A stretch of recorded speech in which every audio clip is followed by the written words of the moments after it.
Comic fam, thank you so much for joining us today. We're sitting here laughing because, Russ, this is real talk right now. Oh, yeah. We're sitting here looking at this ASM 315. Someone won this. I love we're gonna that be sending book. that out. And you're sitting here going, is that a second print? I don't remember the gray in the ASM logo. Mine was brighter than that. And we're sitting here talking back and forth about how that just happens sometimes. We just reimagine covers in our head. This is literally all we do. Hit the subscribe button. We talk a lot about comic books every single week. This week, we're talking about the hottest comic books. The last 7 days, we went through a ton of comics with Nick over at Key Collector, and we put together this list for the community. And this is a weird list. This is definitely one of those things that Nick and Tom and I were sending texts back and forth. We're gathering information. We're looking at analytics and going, is this right? The weirdest list we've covered with Key Collector. Like, really, this is a very, very interesting list. So, I don't know. Guess we're going to jump into it. Yeah, buckle up, and let's start it at number 10. Number 10, Superman 17. What's going on with Superman 17? Because I saw a buzz about this. Is it warranted? What's happening? Okay, so Superman 18, the Man of Steel, is supposed to reveal his true identity. Superman 17 is the prelude to that. There was a rumor that there was a new character. There was a rumor that there was a hidden character. There was a rumor that the little boy at the end had something to do with something. But we know that DC came out and said they're not going to second print this. So once they made that announcement, the book starts spiking. We are seeing raws of this book going solidly for $8 to $10 and a high sale of $40. This feels really, really weird. Book came out, I don't know, 2 weeks ago now. And even though they made the announcement that there's not going to be a second print, this is not a Batman Damned situation. This is not go and grab it and hold it because it might go up long term. Print run on this book is probably around $50,000. Which is kind of low for their leading character. It's low for their leading character, but if you compare it to some of the other Marvel titles or some of the other DC titles, it's a healthy book. So the numbers we got were actually for Batman number 15, which is a little over a month ago. But $50,000 for that book put it at 30 out of 300. I can imagine that Superman 17 is going to be comparable print run-wise. There is an Adam Hughes variant that looks way better than cover A that's also selling a little bit above average. This breaking news came dangerously close to FOC. Well, and the final order cutoff is when you can adjust your orders up or down. And when they have an announcement like this, they're attempting to adjust it. We saw this with Walking Dead saying, hey, better get your orders in for $192 because you never know what's going to happen. And when they start making announcements, a lot of shops are going to do knee-jerk reactions. And shout out to Johnny Future, a valued member of the community, who noticed that the variant, the Adam Hughes variant, well, he isn't credited on the inside. Ooh. So we have a little bit of a mistake here, DC. But before we move on, we got to give a big thank you to our sponsor. Absolutely, Tom. Thanks so much to Key Collector Comics, who we mentioned a little bit earlier. And if you want to check out their app, links in the bio down below. You got to download the app because after this video's done, well, there's 10 more comics you got to know because these aren't the only ones that spiked this week.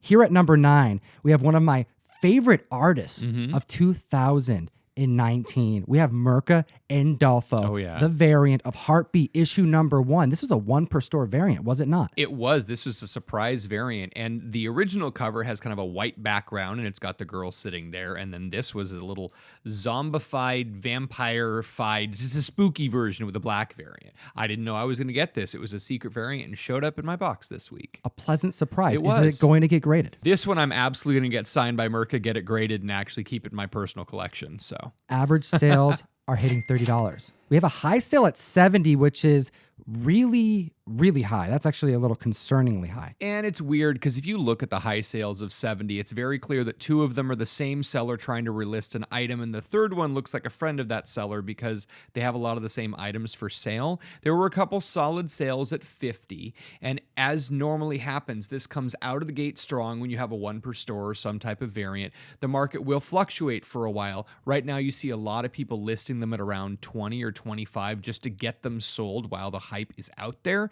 If this turns into a long term, it may go back up. But again, finding them in the $25, $30 range seems like a solid price. Let's tell them about number 8 because we said this was a strange list. It's going to get stranger right here. Revival, the horror comic from Image. Now, this was written by Tim Seeley, and number 1 was drawn by the fantabulous Jenny Frison. I love this cover. It's a great cover. You love Jenny Frison. I do. Jenny Frison is great.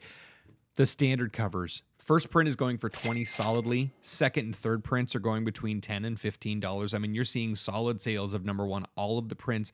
We're seeing 9.8s going between $75 with a high of $90 right now. There doesn't seem to be too much of an announcement or anything weird going on. This is definitely one of the ones that I was really surprised hit eBay. We're going through and we're seeing sale after sale after sale. It had to make the list. It's hot for some reason, but there's no option news. There's nothing. There was nothing that I could find on the internet. We all looked, but this run is hot. It went for 5 years. It's highly respected, and there's not a whole lot of zombie stuff happening, so maybe people are starting to put their money in where they think there could be shows to invest in. Absolutely. Okay, let's take a look here at number 7 because we have a classic making the list. I love this cover. I love this comic. I love the creator.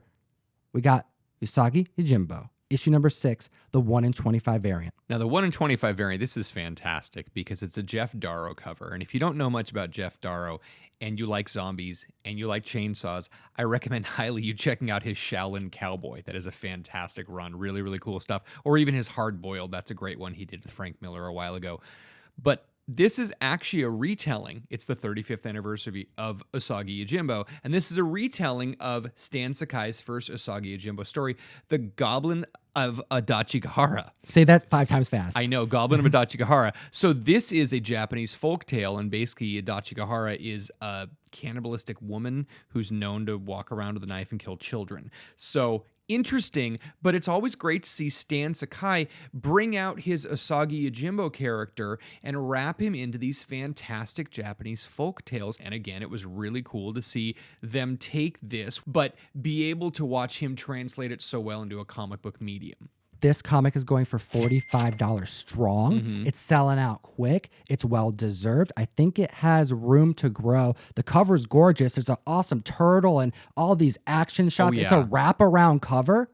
And there are 16 extra pages included in this comic. He continued the story. Right, that's so How cool is that, man?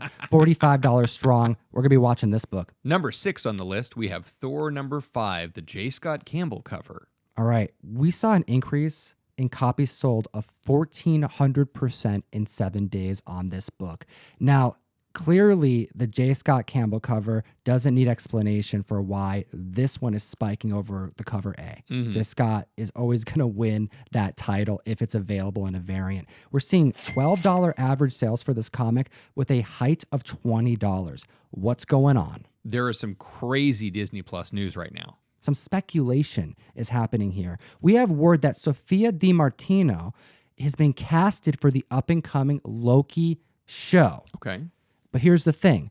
What has been some of the specs on the Loki show this past year? That he's going to be a kid?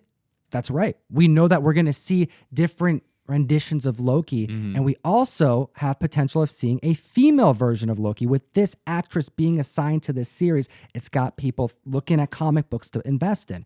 And the comic that's being picked right now is this Thor variant. But Loki has turned into a female a few times in Marvel canon. So in Thor number 5, Loki was reborn into Sif's body. That's right. So he was still Loki in the female form, but he was reborn. He was resurrected. Horns Thor and everything. treated him as Loki, Mm-hmm. but he was actually shape-shifting into a female a bit later. And that happened in Loki, Agent of Asgard, issue number 2. So people are looking at a couple different books to spec on because we have variants, we have cover A's, and we have different times that this character has decided to change forms, whether willingly or by chance. It's really going to matter which way they go with this new Loki show. We're going to have to wait and see.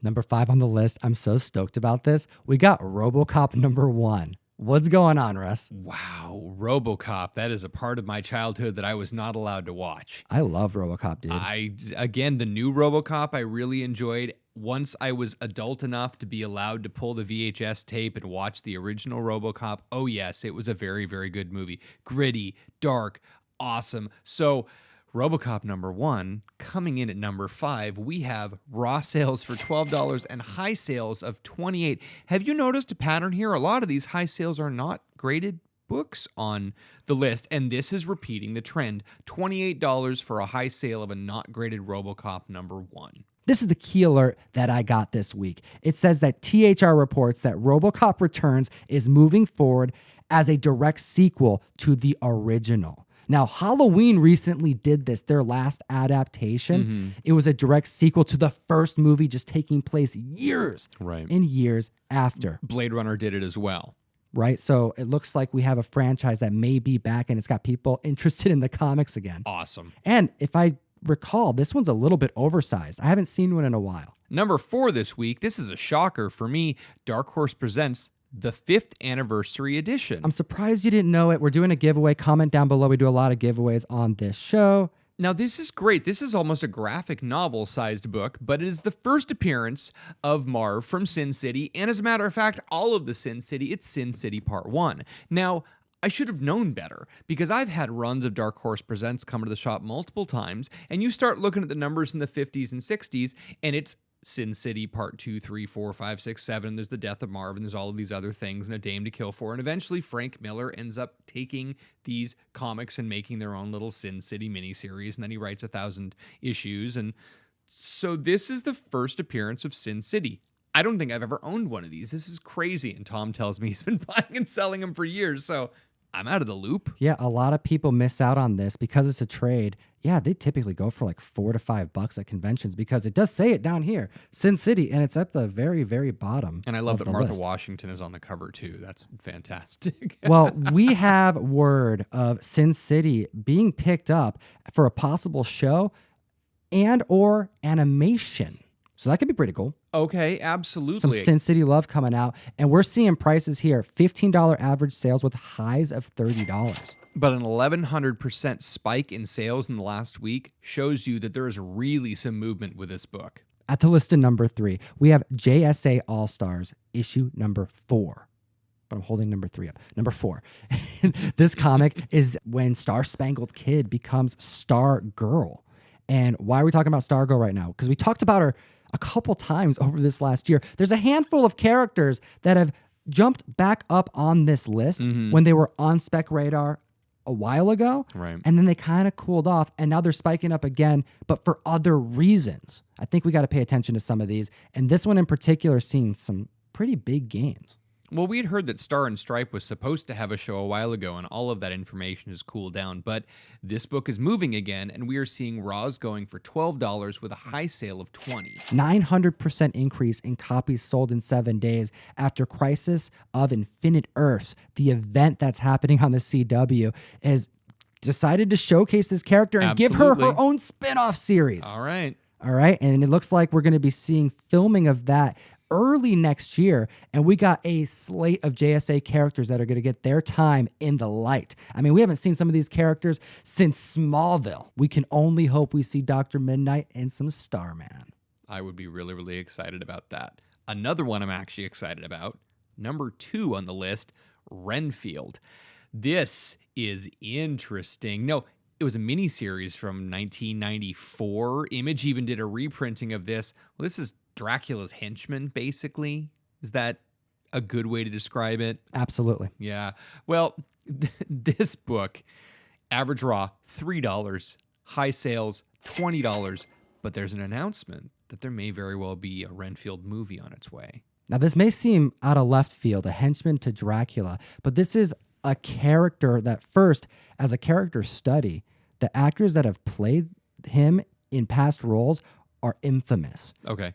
All right. But the one that really like hits home for me was in the 1992 Francis Ford Coppola film where you have Tom Waits playing this insect eating weird, like really uncomfortable person. But I grew up listening to Tom Waits with my dad. So when he showed me this movie, I was all into it just because I knew that he was not an actor. He's a singer that I listen to all the time. So anyways, I have to rewatch this movie now, seeing this news. But here's what's really interesting. Universal has picked up the option for this.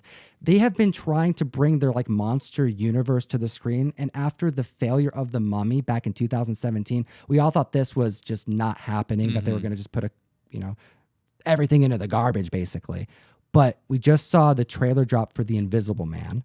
The thing looks fantastic. I'm so stoked about the Invisible Man movie. It's not like trench coat with sunglasses type of Invisible Man. No, this is gonna be a horror movie. They're going full forward with their monster cinema list. But you know what? We're getting Renfield.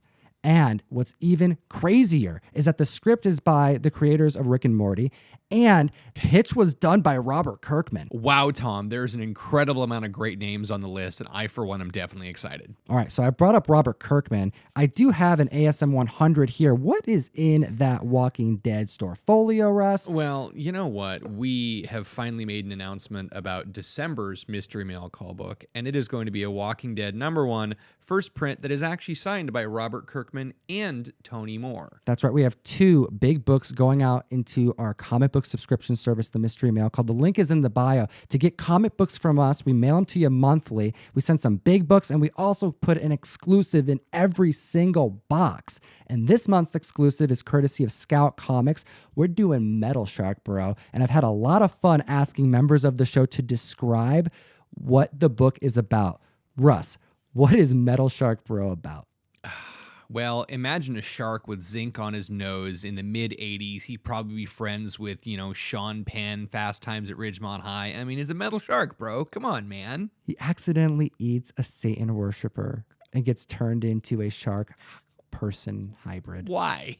Why not? That's amazing. And the cover is an homage to Submariner issue #5, the first appearance of Tiger Shark. Tiger Shark. Nice. And #1 on the list is Conan the Barbarian #14, which is the first appearance of Elric of Melniboné. It is very interesting because we have brought up Elric on the mic in the last year and a half So that many we have been times. covering the top 10 list. Hit the subscribe button, Comic Fam, multiple times. Oh, absolutely. Well, there was this fantastic cover from the Titan comic series. It had this great wolf cover for Elric. Yeah, that was #1, cover B. Oh, absolutely. But if you want to get his first appearance in Conan the Barbarian #14, we're seeing Raws go between $10 for a good one to $25, $30 for something in VG a little bit nicer. But the highest graded one that went 3 days ago was a 9.2 and then went for $135. And this still seems really, really low for this book. That's right. Michael Moorcock's Saga of Elric has been picked up by New Republic. And this book is peaking with 1,200% increase in books sold over the last 7 days. Thank you so much for watching the video, Comic Fam. If you found any value to this list or to the content we make, please hit that thumbs up button. We do have this DHP 5th anniversary first appearance of Sin City to give away. Just comment down below. Let us know what you thought of the list, what you thought of the content. And Russ, we have 2 winners from last week's video. We absolutely do. Winner #1 won Unsound 1, 2, 3, and 4. Going out to Gus Chico. Gus Chico, congratulations. And then we are also giving away 1 copy of our Show's End exclusive variant. We are doing a bonus giveaway. That's why you really got to comment because you don't even know if we're going to spice up the giveaways. Bonus giveaway going to Rick Rogers. Thanks for commenting. We're going to send you that. Thank you so much to the Comic Fam, the best community in the world. And also thank you so much to the sponsor, Key Collector Comics, for making all of this possible. Oh, yeah. If you use the code TOM101, you get a free week subscription. If you're on Android, you just got to do one extra step. Look for the welcome button right on the homepage. You click that, and then you put the code TOM101 in. You're going to help support the show, but you're also going to enhance your comic book collecting. Thanks so much for watching. Good luck out there hunting this weekend. And as always, geek responsibly. Enough said. Comic Fam, there are 2 videos right here that you can watch. This one right here, that's our podcast. We put that out every single week. That one is just another video that I put there so you can click on it if you don't want to watch the podcast.